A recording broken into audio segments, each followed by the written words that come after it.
You've been waiting for this day your whole life, haven't you, Eve? The diamond ring lay heavy in its velvet box, unopened. The music swelled, then faded into an awkward silence as Eve, my supposed bride, stood before me, hand outstretched, a flicker of confusion on her face. Her eyes, however, didn't rest on me. They darted instead to the front row, where my parents sat beside Caleb, my adoptive brother, their faces a mixture of anticipation and barely concealed glee. They had planned this, all of them. A grand public humiliation. Time for the moment I knelt to place the ring on Eve's finger, when Caleb would storm the stage and snatch her away. But things weren't playing out as expected. Caleb, ever the impetuous one, began to rise, ready to disrupt the ceremony regardless. That's when the grand doors of the hall swung open. A different figure, ethereal and white, stepped inside, her entrance commanding silence. Only then did I pocket my phone, a slow, knowing smile curving my lips. It seemed my 99th proposal to Serafina had finally succeeded. Just days earlier, the news had been dominated by Caleb's successful proposal to Eve. The viral video showed her, my Eve, covering her mouth with a shy, delighted hand as he slid a ring onto her finger. My parents, his friends, a host of well-wishers, all beamed their blessings from the background. No one knew that Eve had already accepted my proposal months ago. "Arthur, can you please stop being so difficult?" Eve had demanded, storming into my apartment later that day. She'd ripped off my engagement ring, tossing it onto the sofa. "Caleb has cancer. He's dying. This is his last wish. I just want to make him happy, just for a little while. You took his place as the Sterling heir. I agreed to marry you anyway. What more do you want? I am Arthur Sterling, and Caleb is the imposter." Eve, the woman I loved with a fierce, possessive devotion, was my fiancée of many years. From the moment I was born, Caleb's biological mother, then a housemaid in our family home, had swapped us. I was sent to a dilapidated farmhouse in the countryside, raised in destitution and neglect, while Caleb lived a life of pampered luxury, cherished as the Sterling family scion. Doris, the woman who raised me, was vicious. She beat me with anything she could find, screamed curses, and often left me to shiver outside in the biting winter winds, barefoot and starved. Eve was my solitary beacon during those bleak years. The daughter of a neighbor, her mother was a gambling addict, her stepfather a drunk who often vented his rage on her. Countless times, I'd thrown myself in front of her, shielding her from blows. She, in turn, would sneak me scraps of food, leftover bread that saved me from starvation. For 2 decades, we clung to each other, 2 broken children forging a bond of survival. When my true identity was finally revealed, and I returned to the Sterling Manor, I didn't forget her. I insisted she become my girlfriend, providing for her education and her life, transforming her into the elegant, accomplished woman she was today. "You are the light of my life," Eve had once whispered, tears tracing lines on my face. "If you ever leave me, I'll die?"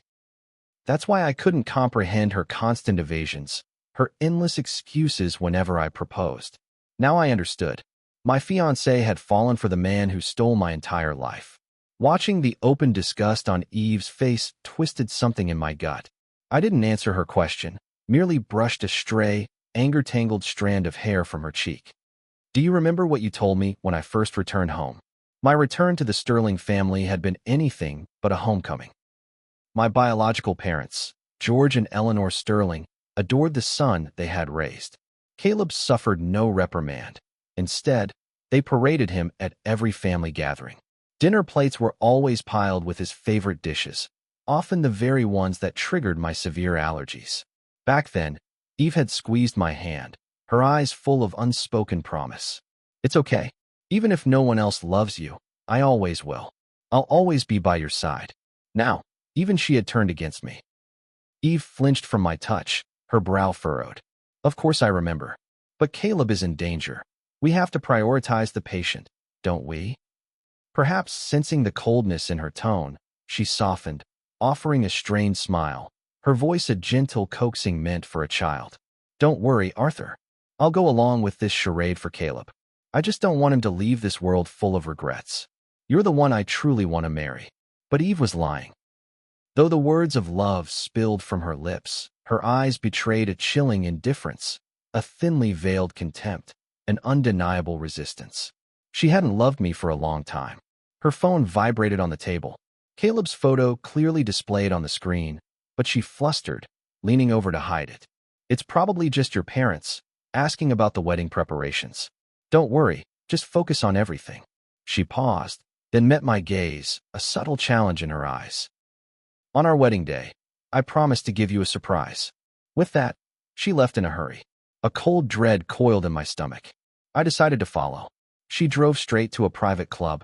As I approached the VIP room, muffled laughter spilled into the corridor. "So, Eve, Caleb, you two are really going to crash his wedding then?" Inside, Eve and Caleb were seated intimately, their shoulders almost touching. Caleb playfully twirled her finger, a mocking smirk on his lips. "I told you I'd do it." What could be more romantic than a public abduction at the altar? Their friends erupted in cheers and applause.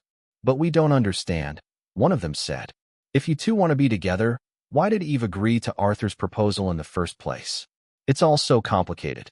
The reason, of course, was painfully clear to me. Because I had claimed the sterling heir's position, Caleb sought to reclaim the woman I loved most.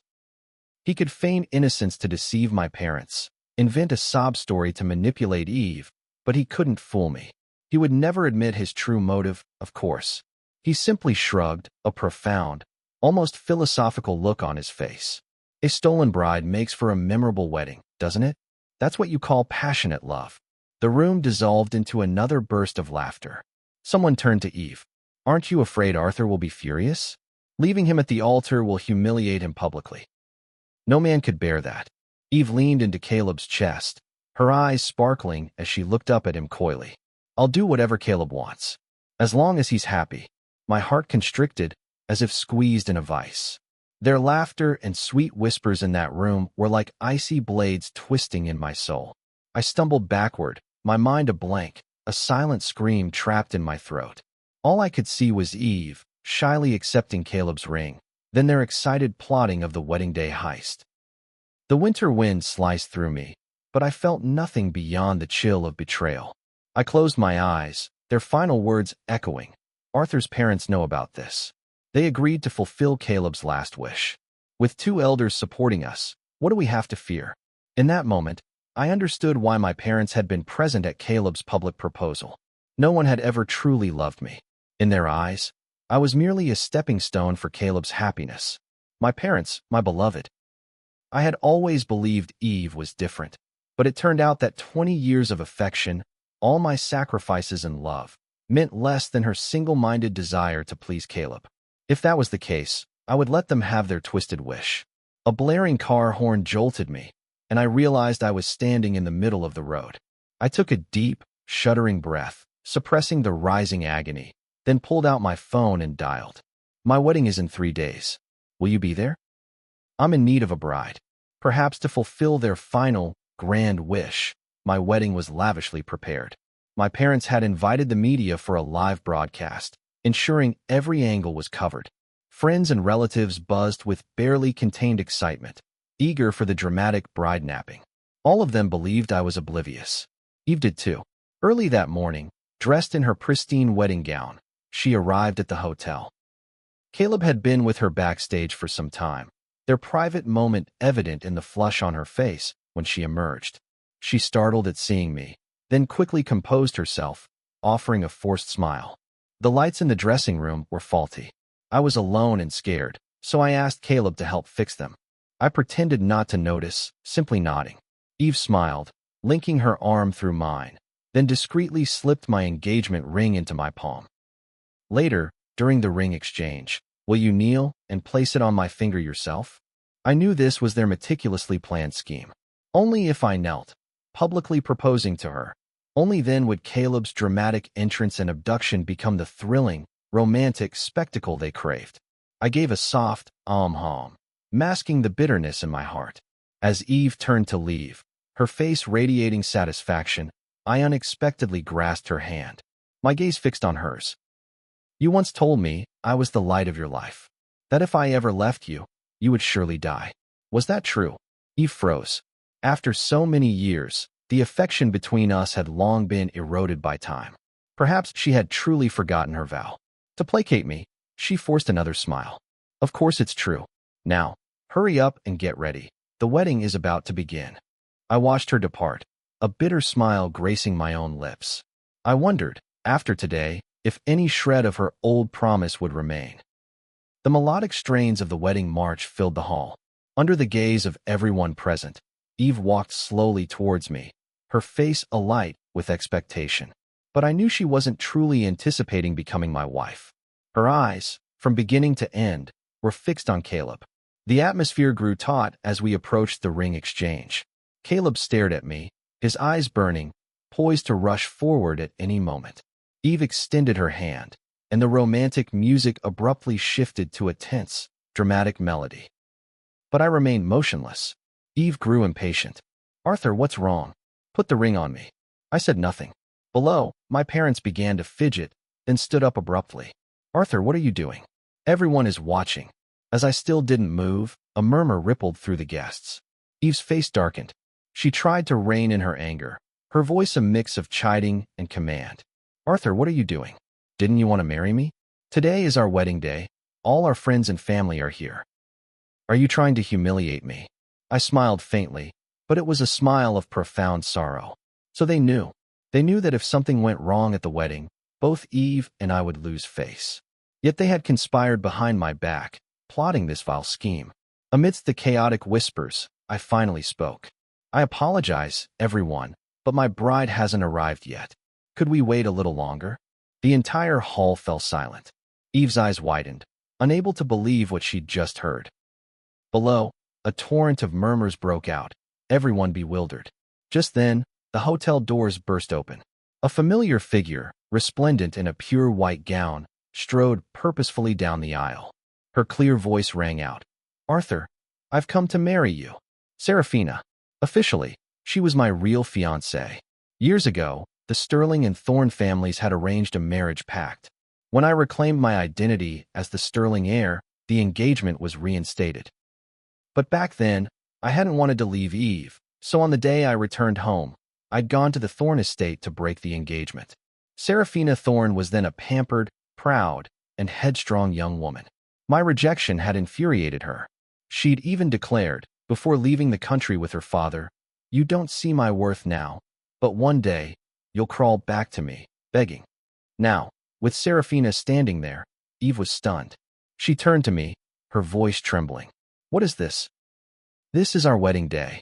Before I could answer, Serafina let out a cold laugh, her voice sharp with disdain. "Your wedding, Miss Eve? Do you even hear yourself?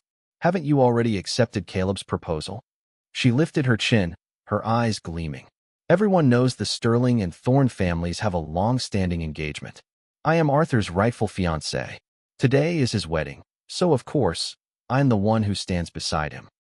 And you, a mere prospective sister-in-law, not yet married into the family, what are you doing here in a wedding dress? Can't you tell the difference between brothers?" Serafina had a reputation for her cutting wit, her words sharp as knives. Eve was speechless, her face paling then flushing, her lips trembling as she stared at me, choked with emotion. No, this can't be." I maintained a calm, indifferent tone. "Miss Eve, your situation with my brother will be handled by the family. Today is my wedding to Serafina." I met her gaze, my voice icily devoid of emotion. "I urge you to maintain your dignity." With that, I turned my back on a stunned Eve, stepping down from the stage to meet Serafina. "What took you so long?" I sighed softly. Serafina scoffed, lifting her chin with confident pride. "It's our wedding day, isn't it?" Of course, I had to ensure the entire hall was dazzled to secure my position. She lifted the hem of her gown, twirling once in the center of the aisle. Lights glinted off the pristine white fabric and shimmering pearls. The dress was custom-ordered from Paris. The jewelry, designed personally by a Milanese artisan, all flown in overnight by private jet. She smiled, self-satisfied. "Not bad, right?" I watched her, a slight curve to my lips, and nodded, extending my hand.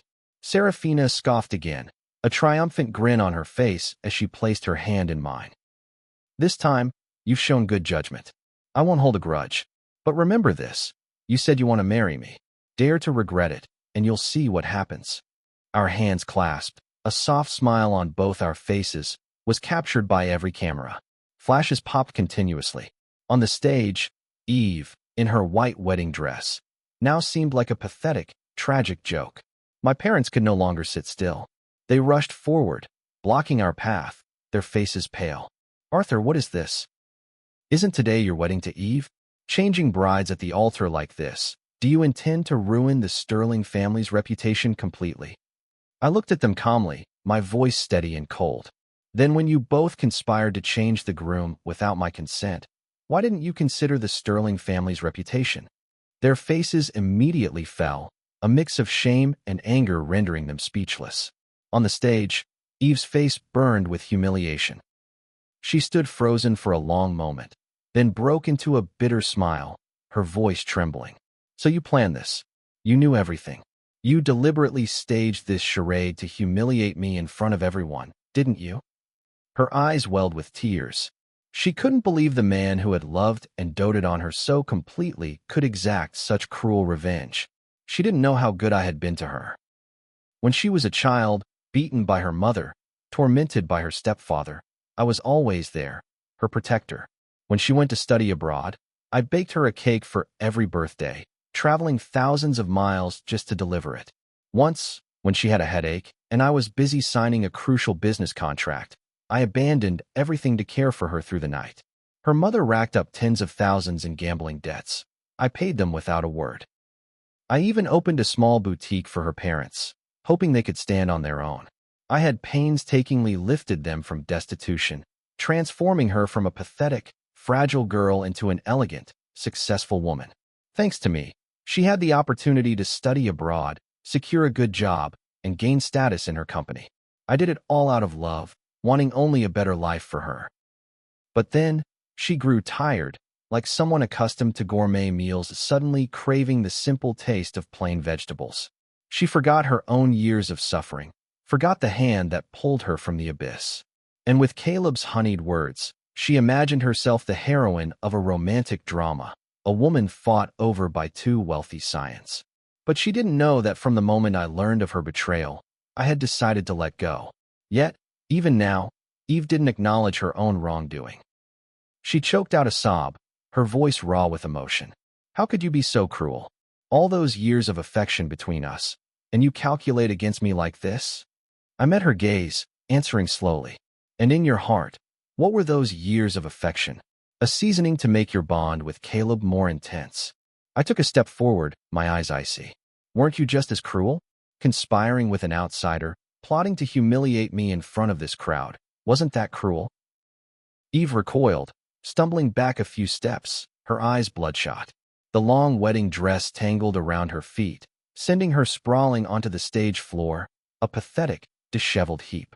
She trembled, her voice fractured, but before she could finish, I cut her off coldly. "Since you accepted Caleb's proposal, remember your place from now on. I wish you and my brother's wife well." I deliberately emphasized brother's wife, and the hall fell silent. Eve looked as if she had been stabbed. Her entire body shook. She scrambled to her feet, tears streaming down her face, then turned and fled the hall. Caleb, who was supposed to be the star of today's bride napping, rushed after her. My parents started to follow, but I stopped them. "I know you've never truly held me in your hearts, but today is my wedding. If you still consider yourselves my parents, if you still care about the Sterling family's reputation, then sit down. Wait until the ceremony is over before you leave." My parents exchanged furious glances, then looked towards where Caleb had disappeared. Finally, they sank back into their seats, their faces grim. Serafina, standing beside me, raised an eyebrow, a half-smile playing on her lips. "Are you really going to marry me, Arthur?" I gave a soft affirmation, my voice calm. "I have always kept my word." Serafina's face lit up. She threw her arms around my neck, her voice playful. "Excellent. I knew it. I never misjudged you." My wedding to Serafina quickly ignited social media. The reporters my parents had invited to livestream Caleb's bride napping naturally didn't miss the opportunity for a sensational story. Their headline screamed, "Sterling heir changes bride at altar. Mysterious love story of the Sterling and Thorne families rocks high society." In an instant, the news shot to the top of trending topics. In the comments section, netizens buzzed. What is this? Isn't Eve Sterling's fiancé? Just a few days ago, I saw a video of her accepting Caleb's proposal. How is she Arthur Sterling's bride now? The rich really live in a never-ending drama. Another commented, you guys don't know? Eve was Arthur Sterling's girlfriend, the Sterling heir. From a poor girl to a Cinderella story. But after she entered the Sterling household, she got too close to the fake heir, Caleb. I don't know how those two got involved. I thought she broke up with Arthur before accepting Caleb's proposal. Who knew she was trying to marry two brothers? She's definitely playing both sides. Someone summed it up as if they'd witnessed every twist. Apparently, her plan was for Caleb to crash the wedding and steal her away for maximum drama, but Arthur turned the tables on her instead. Thanks to Eve's performance that day, we garnered significant public attention, but it also meant that every secret, every grievance, and the complicated relationships between me, Caleb, and Eve were thoroughly dug up by the public. From the second young master of the Sterling family, Caleb was instantly branded an identity thief, a fake son, and a usurper. After the wedding, the atmosphere at the Sterling home changed completely. As soon as I stepped through the door, my parents pointed fingers at me. You've really done it now? You've shamed the entire family. Must our household be embroiled in such a scandal?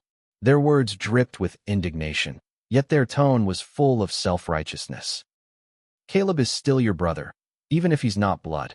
He grew up in this house. Can't you have a little sympathy? Don't you know he has cancer? Don't you know sick people should be prioritized? Are you so selfish that your ridiculous pride would cause him to die unhappy? I had heard those words so often they no longer stirred any emotion. When I was first brought back to the Sterling home, Caleb had spread rumors at school that I was just the maid's son. Consequently, I was isolated, ridiculed, and beaten by classmates, and my parents never defended me. They would only glance at me, coldly remarking, "Why do they pick on you and no one else? Look at yourself." But if I ever dared to retort, claiming Caleb was the one whose identity had been swapped, they would erupt in fury. Didn't we say not to mention that? Do you want Caleb to never hold his head up again? During a summer camp trip years ago, Caleb deliberately abandoned me deep in the mountains. I had to drag my bruised and battered body, finding my own way out. But upon my return, my parents not only offered no comfort, but angrily beat me, claiming I was disobedient, running off, and causing them worry. There was even a time Caleb intentionally harmed me. He poured boiling soup on himself to frame me for revenge. My parents immediately believed him, suspecting I had deliberately hurt Caleb. In their eyes, only Caleb was the beloved child. I was forever an outsider. I had once desperately sought their approval. From a country bumpkin who couldn't even pronounce English words correctly, I had diligently learned 6 languages, rising to a management position in the company. But in their eyes, I was still nothing. Now, I understood that favoritism had nothing to do with ability or fairness. They simply chose to be biased. This time, I wasn't there to argue or clear my name. I silently went upstairs, packed my belongings, and returned to the living room. Under their bewildered and indignant gazes, I stood tall and calmly said, "Take care of yourselves, Aunt and Uncle." They froze, silent, as if unable to believe what they'd heard. I offered a faint smile. "You no longer need to threaten me with the Sterling family's assets or status. You both know I've never cared for those things. If you want to give the position of Sterling heir to Caleb, go ahead. If you want him to inherit Sterling Industries, I won't object. I only wish for peace. From now on, let's not meet again." As I pulled my suitcase out of the grand gates of the Sterling mansion, Eve unexpectedly chased after me, tears streaming down her face. "Arthur, are you really going to abandon me?" I found it ridiculous. She was the one who left first, yet now she expected me to stand rooted, waiting like a fool. I asked coldly, "Is there something you need?" Eve bit her lip, her eyes still holding a hint of resentment. She took a few steps closer, looking at me intently. "What exactly is your relationship with Miss Thorne?" "She's my business partner," I replied calmly. Neither Eve nor my parents knew I had quietly built my own empire, starting from nothing to establish my own company. Recently, in financial circles, the name Vanguard Holdings was creating waves, and I was the force behind it. Since childhood, Whenever I did something against my parents' wishes, they would threaten to disown me. They even once discussed with me, saying Caleb had no one else, and hoped I would yield a larger share of the inheritance to him. I didn't want to make things awkward for them, nor did I want to beg for money, so I had decided long ago to separate from the Sterling family and build my own life. I had originally intended to keep this a secret, revealing it to Eve on our wedding day as a surprise gift. I never imagined she would be the one to surprise me first. Hearing me, Eve let out a soft sigh of relief, her voice slightly lighter. So, you and she aren't. I caught the implication in her words and immediately clarified. But now, I genuinely like her, and marrying her is a sincere decision. Eve's face changed instantly. She stared at me, her voice trembling. No, that's impossible. It can't be. Why not? I retorted flatly. When I was cornered, isolated by the business world, almost unable to survive, Serafina was the one who reached out to help me. Where were you then? I paused, then continued, my voice low. At Caleb's bedside, caring for him day and night. When I suffered from appendicitis, collapsing in my office from pain, it was Serafina who found me and rushed me to the hospital. And you? You were abroad, holding pastries and coffee, taking sweet photos with Caleb. You lied to me, saying Caleb was my brother, that because he was sick, you just wanted to care for him. But you forgot something. This so-called compassionate love only makes sense when the person you love is me. I took a deep breath, a self-deprecating smile on my face. I was foolish before. Even though I knew you were betraying me, I lied to myself, just to keep this dying ember of a relationship alive a little longer. But I'm awake now. I looked at her one last time, my voice calm and resolute. Eve, we knew each other. We loved each other. Now, I wish you well. I hope you take care of yourself. Eve's regret came swiftly. While she could lie about Caleb's cancer, a fake illness couldn't last forever. Caleb couldn't truly inflict himself with an illness just to prolong a charade for love. Eventually, the truth was exposed. When Eve discovered she'd been deceived, she had a furious argument with Caleb, then ran out of the company, weeping. That night, she drank herself into a stupor and called me, her voice choked with sobs and liquor. Arthur, I feel so lost. Can you come to me? You're the kindest person, my only salvation. You won't abandon me, will you? I was having dinner and watching a movie with Serafina at the time. When my phone rang, she instantly frowned, her eyes sharp like a small cat bristling. Are you daring to answer her call? Just try to leave me and go to her. I chuckled, holding out the phone to her. Just kidding. All right. From now on, you handle such matters, my wife. Serafina gave a faint smile, took the phone, and called Eve back. Her voice was gentle, yet laced with sarcasm. Hello, Miss Eve. If you have a headache, take some pain medication. My husband isn't a doctor. He can't cure you. Is there anything else? No? Then I'll hang up. My husband and I are still having dinner. Oh, or perhaps I could call my brother-in-law, Caleb, to pick you up. After that call, Eve no longer contacted me. I thought everything was over, but a few days later, my parents called, their tone unusually soft. Arthur, when are you coming home? We're all family. Let's discuss things together. After all, you're our biological son. Sterling Industries will have to rely on you in the future. I immediately understood something was wrong. After I left, my parents had promptly declared Caleb the heir to Sterling Industries. But without a rival, Caleb finally showed his true colors. Fearing my parents would change their minds, fearing his fake identity would be exposed, he seized the opportunity to take over the company, secretly siphoning off all of the Sterling family's assets and those of Sterling Industries. Now, the Sterling family was an empty shell, and the company a ticking time bomb on the verge of bankruptcy. My parents came to me, pleading for help, but the person who answered their call was no longer the obedient son of old. I said coldly, no. You chose your heir. Good or bad, you bear the consequences yourselves.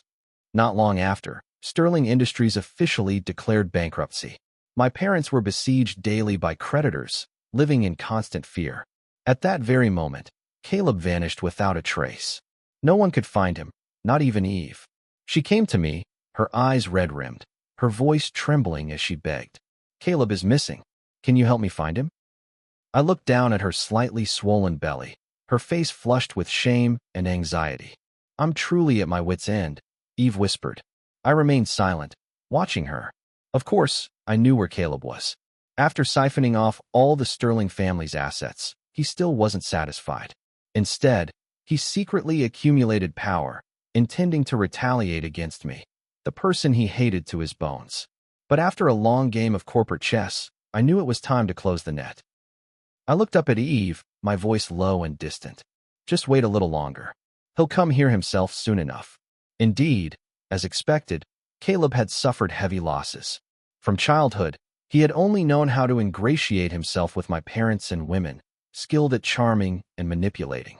But when it came to a real fight in the business world, he was impulsive, reckless, and utterly irrational. The door to my office suddenly flew open. Caleb stormed in, his face twisted with rage. Arthur, what are you so pleased about? Even the woman you loved chose me. Do you think you've won? He pulled out a stack of photos, flinging them onto my desk, his voice full of provocation.